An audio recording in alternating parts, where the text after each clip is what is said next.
আমি যতটুকু আশ্চর্য হয়েছি বাউল নামক বাউলটা আল্লাহকে নিয়ে গালি দিছে, এর থেকে বেশি রক্তাক্ত হয়েছি বাউলদের পক্ষে বাংলাদেশের বড় বড় নেতারা তার পক্ষে সাফাই দিয়েছে।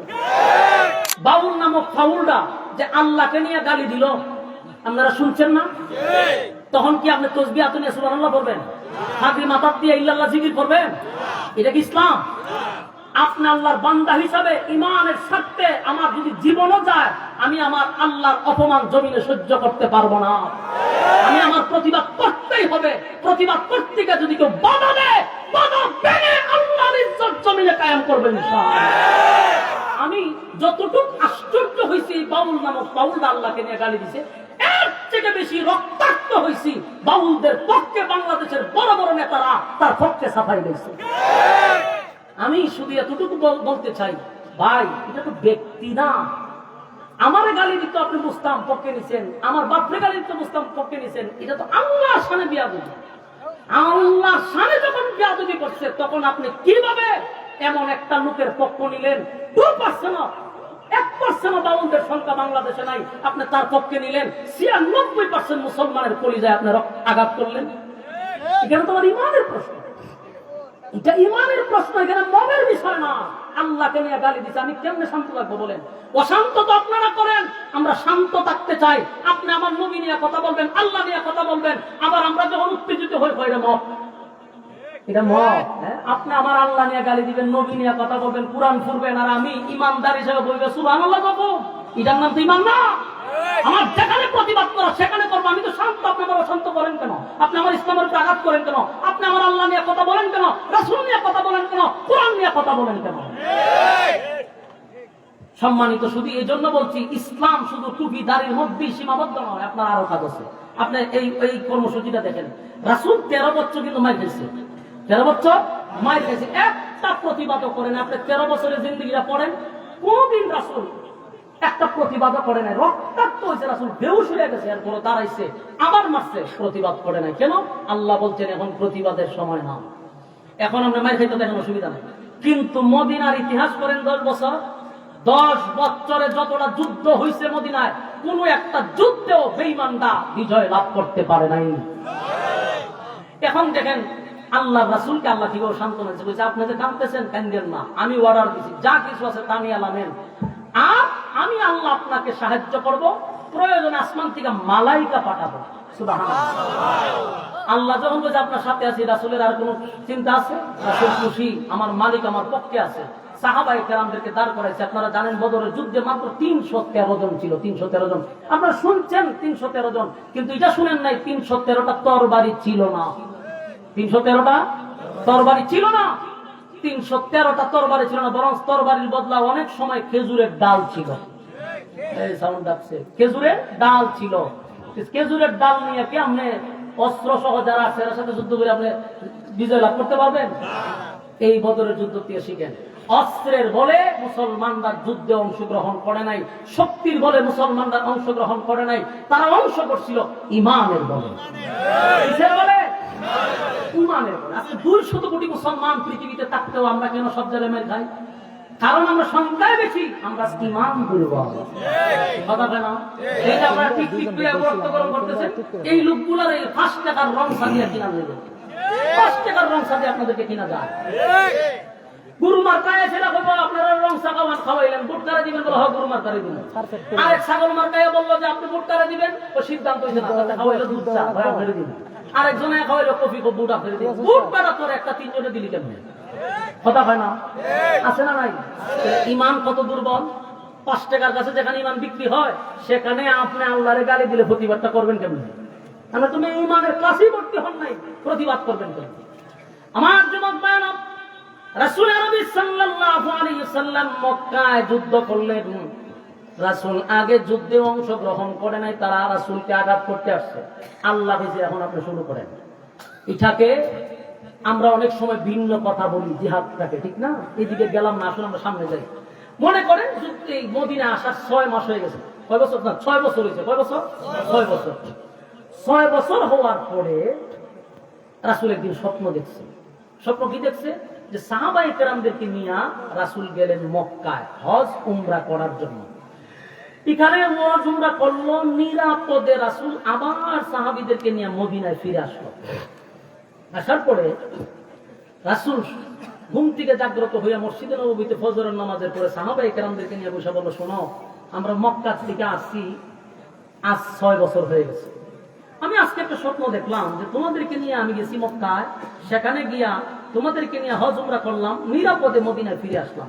হযরত উমর তো একটু সাহসী দাঁড়ায়, হুজুর বেয়াদবি মাফ করবেন, আপনার স্বপ্ন তো স্বপ্ন নয়, ওহী। নবীদের স্বপ্ন কি? ওহী। আপনার স্বপ্ন যেহেতু ওহী, নবীদের কথা যেহেতু বাস্তব, তাহলে আমাদের কলিজাটা ফেটে যায়। আমরা 6 বছর হয়েছে নিজের দেশ ছেড়ে আসছি মদিনায়, আজও যাইতে পারলাম না। আপনি যেহেতু দেখছেন নিরাপদে গেছেন, নিরাপদে আসছেন, আমরা মক্কায় যাব। সুবহানাল্লাহ। সাহাবায়ে কেরামদের আবদার তো, রাসূল বলেন ঠিক আছে তাহলে ঘোষণা দাও।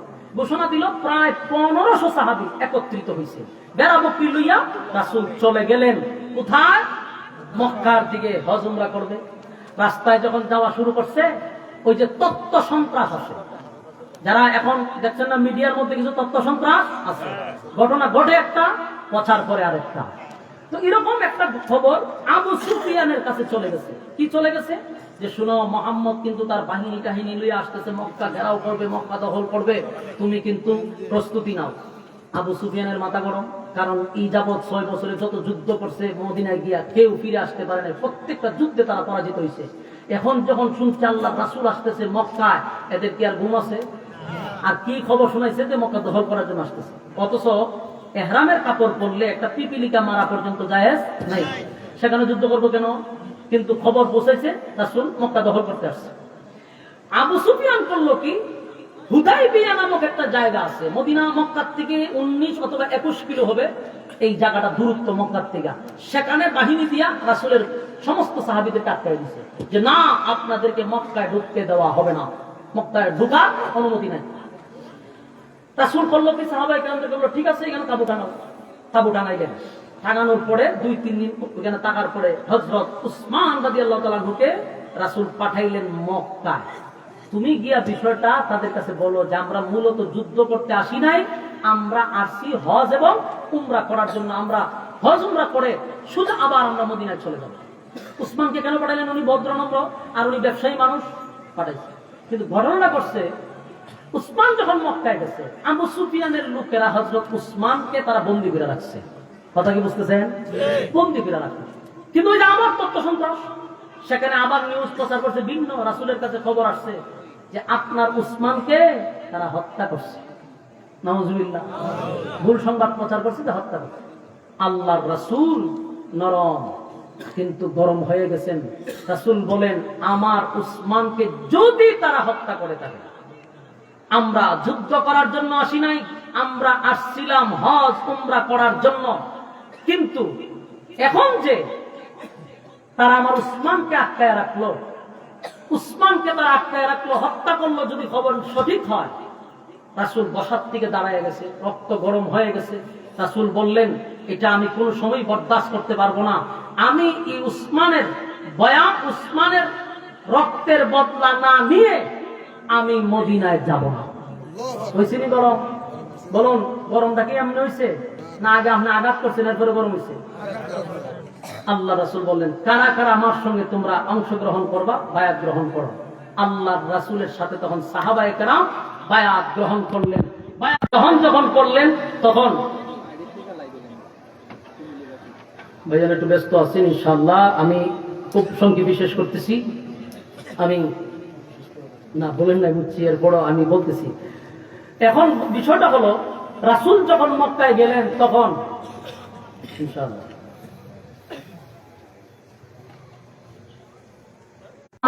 হত্যার প্রতিশোধ নিতে আমার সঙ্গে তোমরা অংশগ্রহণ করো, হাত মিলাও। এটা এখন বায়াত। খুব মনোযোগ দিয়ে শুনেন, বায়াত, হাত মিলাই দাও। এই শুরু হয়েছিল বায়াত। এটা রক্ত দেওয়ার জন্য রাসূল বলছিল বায়াত গ্রহণ করো। আজকে এই বায়াত তারা বাংলাদেশে চাউলে আর ডাইলে খিচুড়ি বানাইলো। এখন বায়াতের নামে বন্ডামি শুরু হয়েছে, বায়াতের নামে এখন খানকা তৈরি হয়েছে, বায়াতের নামে গরু ছাগল আর মুরগি নিয়ে একটা জায়গায় জমা করা হয়, পীর ফকিরের কারখানা তৈরি হয়েছে। এই বায়াত কি শুরু করছে? অথচ বায়াত কিসের জন্য হয়েছিল একটু আপনারা গাড়াগাড়ি করেন। বায়াত ছিল রক্ত দেওয়ার জন্য, বায়াত খিচুড়ি খাওয়ার জন্য নয়, মুরিদি করার জন্য বায়াত ছিল না, রক্ত দেওয়ার জন্য অংশগ্রহণ ছিল। কথা বুঝতেছেন? সম্মানিত শুধু এখন আসুন, আল্লাহ রাসূল যখন এই কথা বলছে, এখান থেকে একটা খবর গিয়া পৌঁছে গেছে কোথায় জানেন? সেই খবর গিয়া পৌঁছে গেছে আবু সুফিয়ানের কাছে। আবু সুফিয়ানের কাছে গিয়া খবর গেল যে মুহাম্মদ তার বাহিনী নিয়ে পুরা নিয়ত করছে যে আপনার সাথে যুদ্ধ হবে এবং তার বাহিনী নিয়ে আসতেছে আপনার উপরে হামলা করবে। আবু সুফিয়ানের 6 বছরের ইতিহাস আছে, যত যুদ্ধে গেছি কোনোভাবেই তার সঙ্গে আমরা যুদ্ধ করে পারি নাই। এখন যদি বাহিনী লইয়া আসে তাহলে আমরা এখানে টিকতে পারবো কিনা সন্দেহ আছে। কিন্তু একটা মানুষের সাথে আমরা যুদ্ধ করার আগে আগে বুঝতে হবে তার অস্ত্র কি পরিমাণ আছে, তার অবস্থান কি পরিমাণ, এগুলা দেখার পরে না আমরা যুদ্ধ করতে। যুদ্ধ লাগে সব শেষ হয়ে যান না। আবু সুফিয়ান চিন্তা করলো যে যুদ্ধে যদি আসে তাহলে আমরা তো একটা প্রস্তুতি নিতে হবে, তাহলে আগে জানতে হবে মুহাম্মদের লোক সংখ্যা কি পরিমাণ, তার বাহিনী কি পরিমাণ আছে, তার অস্ত্র কি পরিমাণ আছে। আবু সুফিয়ান এটা গবেষণা শুরু করছে, লোক পাঠাইছে। লোক পাঠাইয়া বললো যে তোমরা একটা কাজ করো, আগে তোমরা তাড়াতাড়ি মুহাম্মদের তাঁবুর কাছে যাও, গিয়া দেখো কি পরিমাণ লোক আসছে, আমরা যুদ্ধ করলে পরে পারবো কিনা, না হয় আবার পরে মাইর খাইতে গেল। 2 লোক পাঠাইছে রাত্রের বেলায়, তারা গোপনে গিয়া দেখবি মুহাম্মদের কি পরিমাণ বাহিনী আসছে। এই 2 লোক গোপনে গেছে। যাওয়ার পরে আল্লাহর রাসূলের সাহাবীরা যে কোনো কাজ করতে পরামর্শ নিয়ে যে কোনো কাজ করছে, তারা পরামর্শ ছাড়া কোনো কাজ করে নাই। তো রাত্রের বেলায় খাবার খাইবো, পাক বসাইবো, রাসূলকে বলল হুজুর আমরা তো চুলা টোলা বানাইতে হবে, কতটা চুলা বানাইলে হবে? রাসূল বললেন তোমরা 100 চুলা বানাও। কত চুলা? এখন প্রশ্ন হইল 1500 মানুষের জন্য চুলা কয়টা লাগে বলুন তো দেখি? কথা কয় না? হ্যাঁ, কথা কয়টা লাগে? সর্বোচ্চ 2 থেকে 3টা। এ দিয়ে 1500 মানুষ খাওয়ানো যাবে না? বানাইলে কত? 100। সাহাবায়ে কেরাম একজনের বা একজন তাকায় যে হুজুর আমরা 100 বললো কেন? এক সাহাবী কয় হুজুর বলছে, কোনো প্রশ্নের উত্তর নাই, সাথে সাথে কাজ শুরু করো।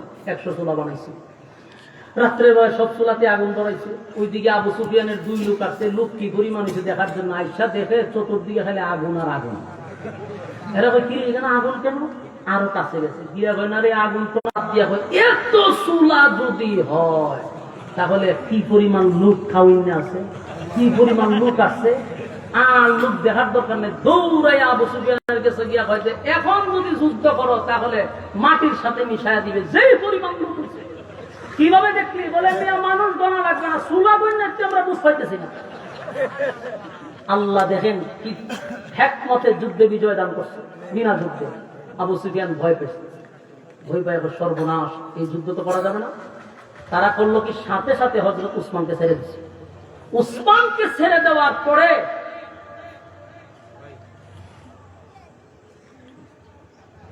উসমানকে যখন ছেড়ে দিল, উসমান দৌড়ায় আসে রাসূলের কাছে। রাসূল তাকায় যে উসমান করে জীবিত, ওনাকে তো হত্যা করে নাই, তাহলে এখন কি করা যায়? যুদ্ধ আমরা করবো না, আমরা যেহেতু আছি হজ উমরা করার জন্য, তাহলে আমরা যুদ্ধ করবো না। রাসূল স্বাভাবিক হয়ে গেলেন। ঘটনাক্রমে দৌড়াইয়া আবু সুফিয়ান সহ যত বুদ্ধিজীবী আছে সব হুদায়বিয়া সন্ধির কাছে আসছে।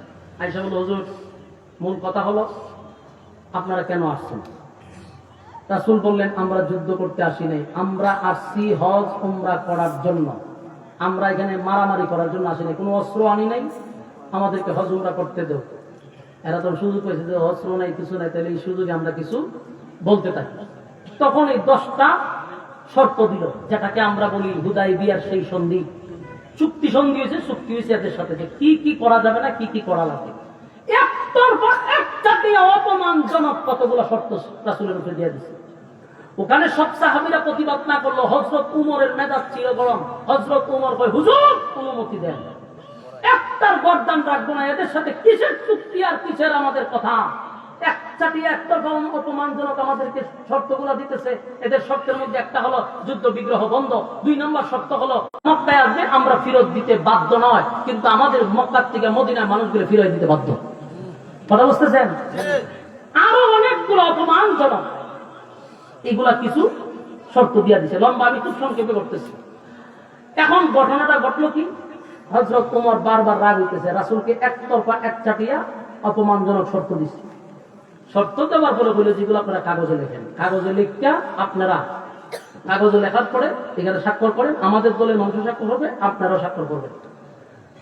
এখন স্বাক্ষর লেখার জন্য দায়িত্ব দিছে হযরত আলীরে।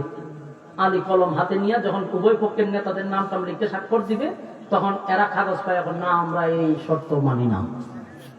কথা বুঝতেছেন কেমন মেজাজটা গরম হয়? তোরাই তো দিলি, আবার তোরা না বললি কেন? হয় আমরা মানি না, কারণ আপনারা এখানে রাসূলুল্লাহ শব্দ লিখছেন। যেই রাসূল নিয়ে দ্বন্দ্ব লাগিয়ে উনি গেল মদিনায়, আমরা রইলাম মক্কায়, এতগুলো মানুষ মরলো, এতগুলো যুদ্ধ হইলো, আবার সেই রাসূল থাকবে, আমরা এই স্বাক্ষর মানি না, এই শর্তই মানি না। আল্লাহ রাসূল বললেন, আলী 10 বছরের চুক্তি নামায় আমি রাসূল থাকলে কি আর না থাকলে কি, সুতরাং আমার নাম রাসূলুল্লাহ রাখতে দাও। সব সাহাবীরা একদিকে তাকায় আছে রাসূলের দিকে। কি বললেন আপনি? হযরত উমর সহ্য না করতে পারে, তরবারি লেখারি করে, হুজুর বেয়াদবি মাফ করবেন, অনুমতি দেন। 1500 সাহাবীর সামনে আপনারা রাসূলুল্লাহর নামটা কাটতে দিবে, আমরা জীবিত থাকতে যেই রাসূলের জন্য জীবন দিলাম সেই রাসূলের নাম কাটতে দিবে? প্রশ্নই আসে না, অনুমতি দেন, একটারও গর্দান রাখবো না। রাসূল বললেন, উমর বসো, আমি 10 বছরের রাসূল না, থাকলে কি আর না থাকলে কি, কেটে দাও আমার নাম। হযরত আলী বললেন, হুজুর আমি আপনার চাচাতো ভাই, ছোটবেলা থেকে আজ পর্যন্ত আপনার কথা অবাধ্য হই নাই, কিন্তু আজকে আমি আপনার কাছে জোর করে বলছি, এই নামটা আমার হাত দিয়ে কাটা সম্ভব না। আল্লাহর রাসূল শেষ পর্যন্ত শেষ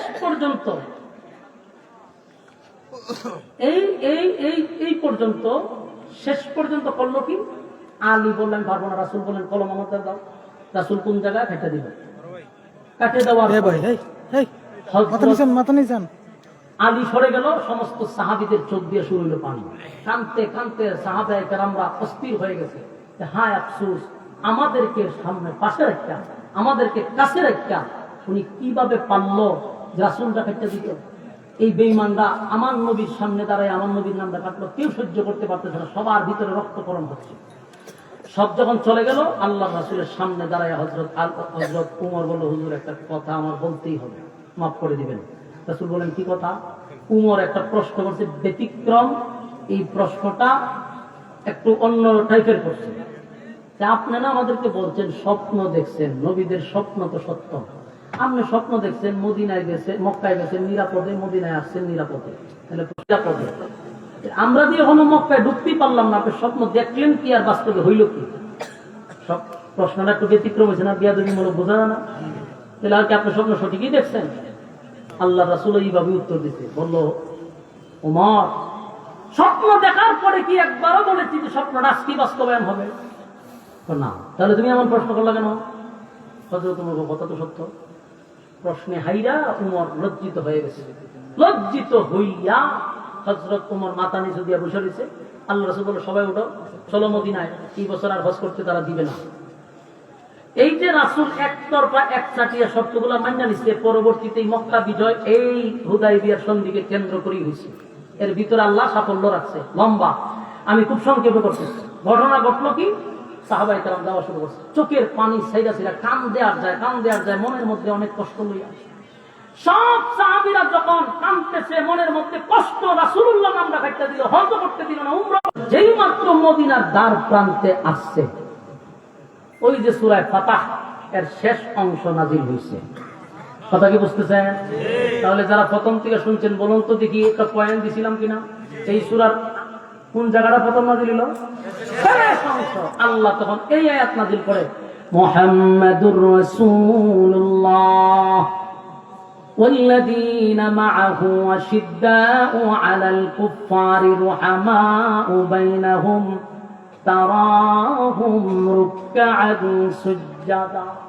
আল্লাহ এই আয়াতটা তখন নাযিল করেছেন। মুহাম্মাদুর রাসূলুল্লাহ আগে ছিল না, এই আয়াত এখন নাযিল কইরা আল্লাহ কইল যে এতগুলো সাহাবীর মনে একটাই কষ্ট, কাগজ থেকে কেন রাসূলুল্লাহ বাদ দিল, এটাই তো কষ্ট।